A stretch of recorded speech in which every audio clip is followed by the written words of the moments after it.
నమస్కారం hyper news కి స్వాగతం। సిపిఐ పార్టీ ఏర్పడి 100 సంవత్సరాలు అవుతున్న సందర్భంగా శతాబ్ది ఉత్సవాలు ఘనంగా నిర్వహించాలని సిపిఐ రాష్ట్ర కమిటీ నిర్ణయించినట్టు సిపిఐ జిల్లా కార్యవర్గ సభ్యుడు ప్రభాకర్ తెలిపారు। తిరుపతి జిల్లా గూడూరు పట్టణంలోని సిపిఐ కార్యాలయంలో సిపిఐ ముఖ్య నాయకులతో సమావేశం నిర్వహించారు।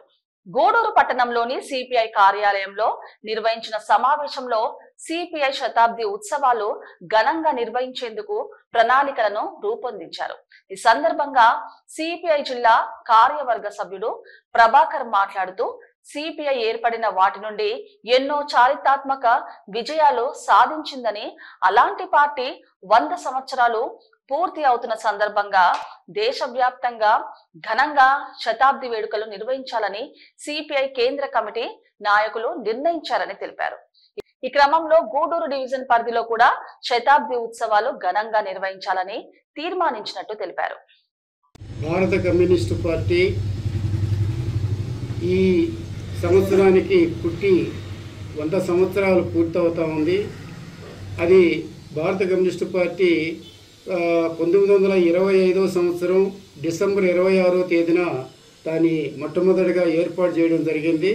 అప్పటి నుంచి కూడా ఎన్నో ఆటుపోట్లకు నిలబడి అది కమ్యూనిస్టు పార్టీ దానికి ప్రజా సంఘాలను ఏర్పాటు చేసుకొని ప్రజా సమస్యలపైన నిరంతరం పోరాటం చేసి అనేక విజయాలు సాధించింది। అనేక ఇబ్బందులు కష్టాలు పడ్డాయి। అయినప్పటికీ కూడా ఈ రోజుకి కూడా అధికారం అనేది ఉన్నా లేకపోయినా ఇప్పటికీ కమ్యూనిస్టు పార్టీ ప్రజల్లో ఉంది। కాబట్టి ఈ సంవత్సరానికి 100 సంవత్సరాలు అయింది కాబట్టి ఈ శతవార్షికోత్సవాన్ని ఘనంగా జరపడానికి భారతదేశ వ్యాప్తంగా కూడా పూర్తి అందరూ కూడా దాని మీద దృష్టి పెట్టున్నారు। అదేవిధంగా రాష్ట్ర వ్యాప్తంగా కూడా మనకు ఉన్నటువంటి 26 జిల్లాల్లో కూడా భారత కమ్యూనిస్టు పార్టీ పుట్టుకతో 100 సంవత్సరాల సందర్భంగా అనేక ఏర్పాట్లు అనేక పండుగ వాతావరణాన్ని ఏర్పాటు చేస్తున్నారు। అదే సందర్భంలో తిరుపతి జిల్లాలో కూడా అన్ని నియోజకవర్గాల్లో జరిగే విధంగానే ఇక్కడ కూడా గూడూరులో అదే ఆ రోజు డిసెంబర్ 26వ తేదీన ఒక ప్రదర్శన అదేవిధంగా ఒక సభ అవి ఏర్పాట్లు చేసి అన్ని శాఖల్లో కూడా జెండాలు ఎగరేసి ఆ జెండాల్లో కూడా ఆ జెండా ప్రాధాన్యతని ఆ గ్రామ శాఖల్లో కానీ పట్టణ శాఖల్లో కానీ వివరించి దాన్ని ముందుకు తీసుకుపోయేదానికి ఇంకా రాబోయే రోజుల్లో ఇంకా ఉత్సాహపూరితంగా దాన్ని ముందుకు తీసుకుపోయేదానికి అనేక రకాలైనటువంటి కార్యక్రమాలు తీసుకొని ముందుకు పోతామని చెప్పి ఈ సందర్భంగా తెలియజేసుకుంటున్నాం। అదే నియోజకవర్గంలో అనేక రకాల సమస్యలతో ఎప్పుడు ప్రజల ముందు అధికారుల ముందు వాటిని వెలుగుస్తూ ఈ కార్యక్రమాలని ముందు చేయడానికి మేము ఎప్పుడు ముందుంటున్నాం। అదే పద్ధతిలో ఏంటంటే రాబోయే రోజుల్లో కూడా ఈ ప్రజా సమస్యలు గూడూరు మున్సిపాలిటీ పరిధిలో ఉన్నటువంటి సమస్యలు కావచ్చు, గ్రామ సీమల్లో ఉన్నటువంటి సమస్యలు కావచ్చు, వారిని అన్నిటి మీద కూడా ఏంటంటే ప్రధానంగా ఒక ప్రణాళికతో ముందుకు పోతామని చెప్పి ఈ సందర్భంగా తెలియజేసుకుంటున్నాం। కేవలం 27 సంవత్సరాల వయసులోనే దేశ స్వాతంత్రం కోసం ప్రాణాన్ని వదిలిన స్వాతంత్ర సమరయోధుడు అబ్షాకుల్లా ఖాన్ అని ఇన్సాఫ్ కమిటీ రాష్ట్ర అధ్యక్షుడు జమాల్ ఖాన్ తెలిపారు। అబ్షాకుల్లా ఖాన్ వర్ధంతి సందర్భంగా గూడూరు పట్టణంలోని సిపిఐ కార్యాలయం వద్ద అబ్షాకుల్లా ఖాన్ చిత్రపటానికి ఇన్సాఫ్ కమిటీ సిపిఐ నాయకులు పూలమాల వేసి నివాళులు అర్పించారు। ఇన్సాఫ్ కమిటీ రాష్ట్ర ఉపాధ్యక్షుడు జమాల్ ఖాన్ మీడియాతో మాట్లాడుతూ దేశ స్వతంత్రం కోసం చేసిన అనేక పోరాటాలలో అబ్షాకుల్లా ఖాన్ పాల్గొన్నారు। దేశంలో స్వతంత్రం కోసం ముస్లింల నుండి ప్రాణత్యాగం చేసిన వీరుడు అబ్షాకుల్లా ఖాన్ అని తెలిపారు। నేటి యువత ఆయనను స్ఫూర్తిగా తీసుకోవాలని సూచించారు। ఆయన చరిత్ర నేటి తరానికి తెలియాల్సిన అవసరం ఎంతైనా ఉందని అభిప్రాయం వ్యక్తం చేశారు।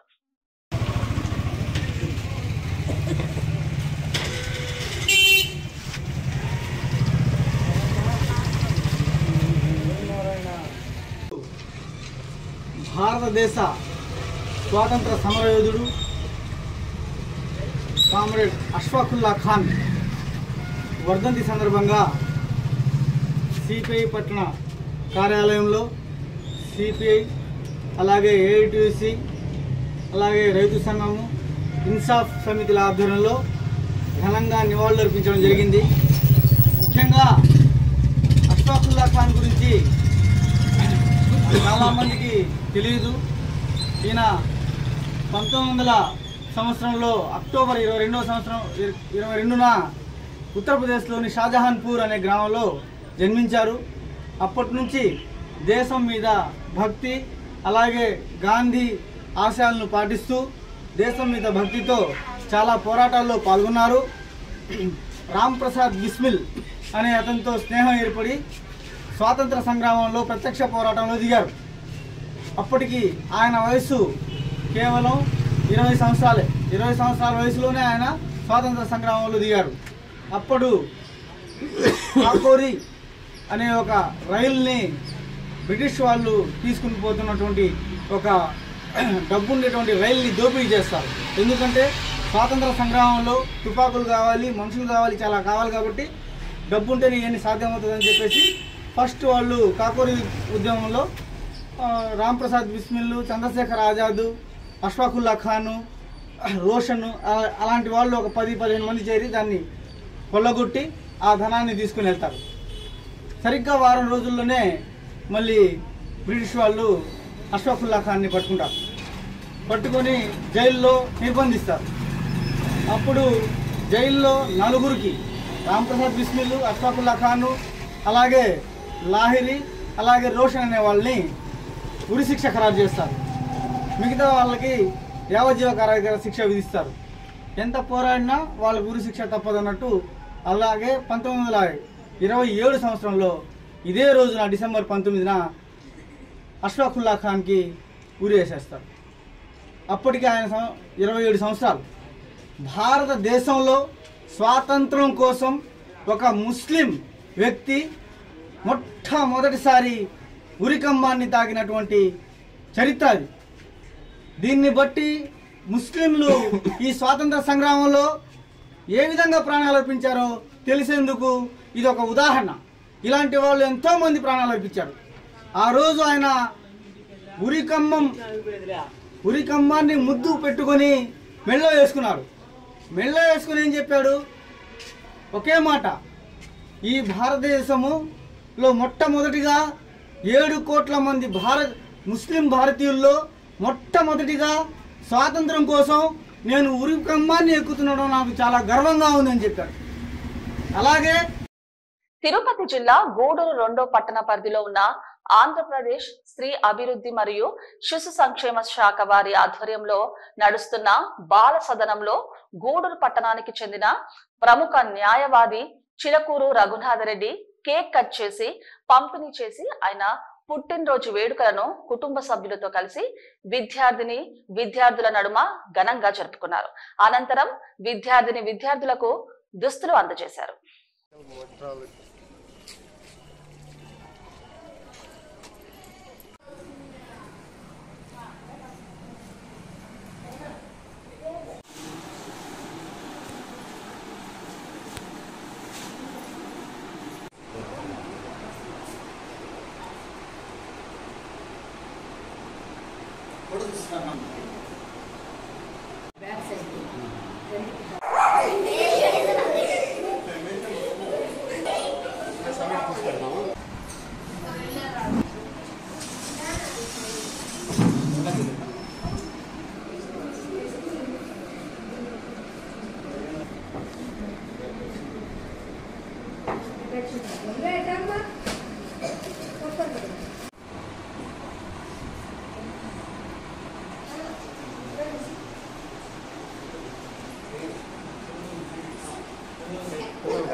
తిరుపతి జిల్లా గూడూరు పట్టణంలో ఆర్టీసీ బస్టాండ్ సమీపంలో ఉన్న శ్రీ సాయిబాబా మందిరంలో గురువారం సాయిబాబాకు ప్రత్యేక పూజలు హారతి కార్యక్రమాలు నిర్వహించారు.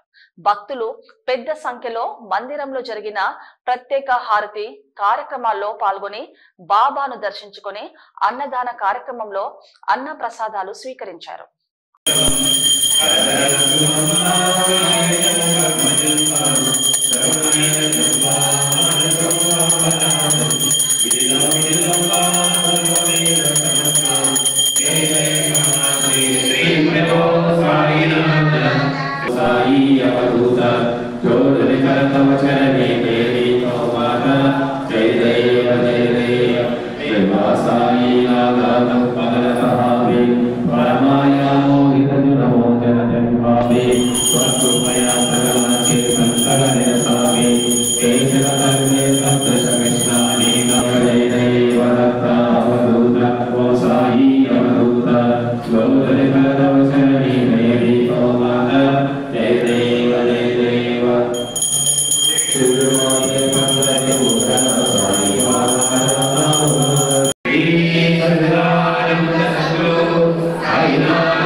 ఇవి నాటి వార్తలు.